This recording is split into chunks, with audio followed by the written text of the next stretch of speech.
ಸೋನಿಯಾ ಗಾಂಧಿ ರಾಹುಲ್ ಗಾಂಧಿಯವರನ್ನ ಭೇಟಿಯಾಗಿ ಸಿದ್ದರಾಮಯ್ಯನವರು ಹೊರಬಂದಿದ್ದಾರೆ. ದೆಹಲಿಯ 10 ಜನಪಥ್ ರಸ್ತೆಯಲ್ಲಿರುವಂತಹ ಸೋನಿಯಾ ಗಾಂಧಿಯವರ ನಿವಾಸಕ್ಕೆ ಸಿದ್ದರಾಮಯ್ಯನವರು ಭೇಟಿಯನ್ನ ಕೊಟ್ಟಿದ್ರು, ಮಾತುಕತೆಯನ್ನು ನಡೆಸಿದ್ದಾರೆ.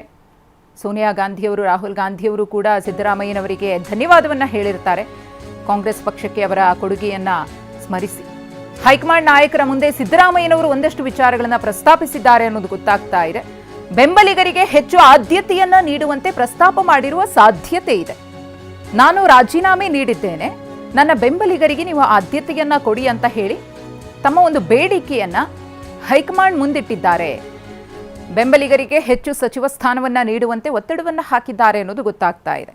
ಸಿದ್ದರಾಮಯ್ಯನವರಿಗೆ ಕಾಂಗ್ರೆಸ್ ಹೈಕಮಾಂಡ್ ಖುದ್ದು ರಾಹುಲ್ ಗಾಂಧಿಯವರೇ ಹೇಳಿದ್ರು, ನೀವು ರಾಜ್ಯಸಭೆಗೆ ಬನ್ನಿ, ರಾಷ್ಟ್ರ ರಾಜಕಾರಣಕ್ಕೆ ಪದಾರ್ಪಣೆಯನ್ನು ಮಾಡಿ ಅಂತ ಹೇಳಿ. ಆದರೆ ಅದಕ್ಕೆ ಸುತಾರಾಮ್ ಸಿದ್ದರಾಮಯ್ಯನವರು ಒಪ್ಪಿಲ್ಲ, ನಾನು ರಾಜ್ಯ ರಾಜಕಾರಣದಲ್ಲಿ ಇರೋದಕ್ಕೆ ಇಷ್ಟಪಡ್ತೀನಿ ಅಂತ ಹೇಳಿ ನಯವಾಗಿ ಅದನ್ನು ತಿರಸ್ಕರಿಸಿದ್ದಾರೆ. ಆದರೆ ಅದರ ಹೊರತಾಗಿ ಸಿದ್ದರಾಮಯ್ಯನವರ ಬೇಡಿಕೆಗಳು ಹೈಕಮಾಂಡ್ ಮುಂದೆ ಏನಿರಬಹುದು ಅನ್ನೋ ಪ್ರಶ್ನೆ ಉದ್ಭವಿಸಿದಂತಹ ಸಂದರ್ಭದಲ್ಲಿ ಬೆಂಬಲಿಗರಿಗೆ ಹೆಚ್ಚಿನ ಸಚಿವ ಸ್ಥಾನವನ್ನ ಹೊಸ ಸರ್ಕಾರ ರಚನೆಯ ಸಂದರ್ಭದಲ್ಲಿ ಕೊಟ್ರೆ ಉತ್ತಮ ಅಂತ ಹೇಳಿ ಮನವಿಯನ್ನು ಮಾಡಿಕೊಂಡಿದ್ದಾರೆ ಅನ್ನೋದು ಗೊತ್ತಾಗ್ತಾ ಇದೆ.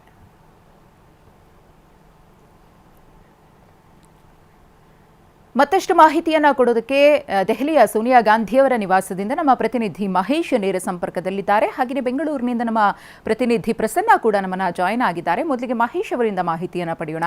ಮಹೇಶ್, ಸೋನಿಯಾ ಗಾಂಧಿ ರಾಹುಲ್ ಗಾಂಧಿಯವರನ್ನ ಭೇಟಿಯಾದ್ರು, ಮಾತುಕತೆಯನ್ನು ನಡೆಸಿದ್ರು, ಒಂದಷ್ಟು ವಿಚಾರಗಳನ್ನು ಪ್ರಸ್ತಾಪ ಕೂಡ ಮಾಡಿದ್ರು. ಇದೀಗ ಸಿದ್ದರಾಮಯ್ಯನವರು ಅವರ ನಿವಾಸದಿಂದ ಹೊರಟಿದ್ದಾರೆ. ನೆಕ್ಸ್ಟ್ ಎಲ್ಲಿಗೆ ಅವರ ಪಯಣ?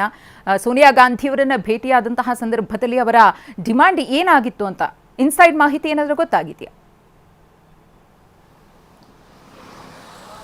ಖಂಡಿತ ಮುದ್ದುಶ್ರೀ, ಇದೀಗ ತಾನೇ ಸಿಎಂ ಸಿದ್ದರಾಮಯ್ಯನವರು ಹಾಗೂ ಸಚಿವರು ಇಲ್ಲಿಂದ ಹೊರಟಿರುವಂಥದ್ದು. ಇಲ್ಲಿಂದ ನೇರವಾಗಿ ಮಲ್ಲಿಕಾರ್ಜುನ ಖರ್ಗೆ ನಿವಾಸಕ್ಕೂ ಕೂಡ ಹೋಗುವಂಥ ಸಾಧ್ಯತೆ ಇರುವಂಥದ್ದು. ಪ್ರಮುಖವಾಗಿ 40ರಿಂದ 50 ನಿಮಿಷಗಳ ಕಾಲ ಸೋನಿಯಾ ಗಾಂಧಿ ಮತ್ತು ರಾಹುಲ್ ಗಾಂಧಿ ಜೊತೆ ಚರ್ಚೆ ಕೂಡ ಮಾಡಿರುವಂಥದ್ದು. ತಮಗೆ ಏನು ಸಿಎಂ ಸ್ಥಾನ ಕೊಟ್ಟಿದ್ದಕ್ಕೆ ಧನ್ಯವಾದ ಕೂಡ ಅರ್ಪಿಸಿರುವಂಥದ್ದು.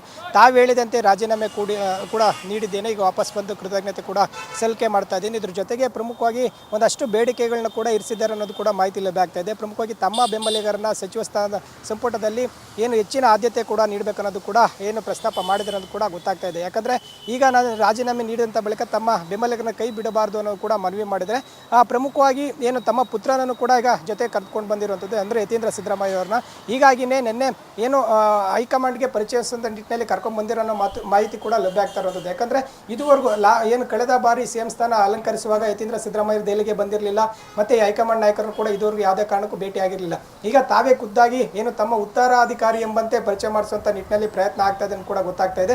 ಇನ್ನು ಮುಂದೆ ಏನು ತಮ್ಮ ಕೆಲಸವನ್ನ ಯತೀಂದ್ರ ಸಿದ್ದರಾಮಯ್ಯನವರು ಮುಂದುವರಿಸಿಕೊಂಡು ಹೋಗ್ತಾರೆ ಅಂತ ಕೂಡ ಒಂದು ಮೆಸೇಜ್ ಕೂಡ ನೀಡೋದಕ್ಕೆ ಇಲ್ಲಿ ಸಿದ್ದರಾಮಯ್ಯರು ಮುಂದಾಗಿದ್ದಾರೆ ಕೂಡ ಗೊತ್ತಾಗ್ತಾ ಇದೆ.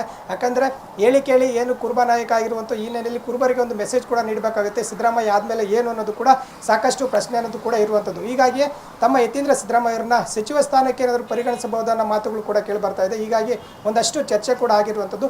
ಇದರ ಜೊತೆಗೆ ತಮ್ಮ ಬೆಂಬಲಿಗರನ್ನ ಕೂಡ ಏನು ಈ ಒಂದು ಸಚಿವ ಸಂಪುಟದಲ್ಲಿ ಪ್ರಸ್ತಾಪ ಮಾಡಿರುವಂಥ ಸಾಧ್ಯತೆ ಕೂಡ ಇರುವಂಥದ್ದು. ಈಗ ಖರ್ಗೆ ನಿವಾಸಕ್ಕೂ ಕೂಡ ಹೋಗಿದ್ದಾರೆ. ಈ ರಾಜ್ಯಸಭೆ ಬರಬಾರದು ಅನ್ನೋ ಕೂಡ ಏನು ಈಗ ಮಾಹಿತಿ ಏನಿದೆ ಅದೇ ರೀತಿ ಹಿನ್ನೆಲೆ ಮಾಹಿತಿ ಕೂಡ ಕೇಳಿ ಬರ್ತಾ ಇದೆ. ಯಾಕಂದ್ರೆ ಇಲ್ಲಿಗೆ ಬಂದ್ರೆ ತಮ್ಮ ಪುತ್ರನ ಪರಿಸ್ಥಿತಿ ಏನಾಗಬಹುದು ಅನ್ನೋ ಕೂಡ ಚರ್ಚೆ ಜೋರಾಗಿರುತ್ತೆ. ಹೀಗಾಗಿ ಏನು ರಾಹುಲ್ ಗಾಂಧಿ ಮತ್ತೆ ಸೋನಿಯಾ ಗಾಂಧಿ ಜೊತೆ ಚರ್ಚೆ ಆಗಿರುವಂತಹ ಸಾಧ್ಯತೆ ಹೆಚ್ಚಿರುವಂತಹ. ಮಹೇಶ್, ಹಾಗೆ ಸಂಪರ್ಕದಲ್ಲಿರಿ, ಮಾಹಿತಿಯನ್ನ ಪಡಿತೀನಿ.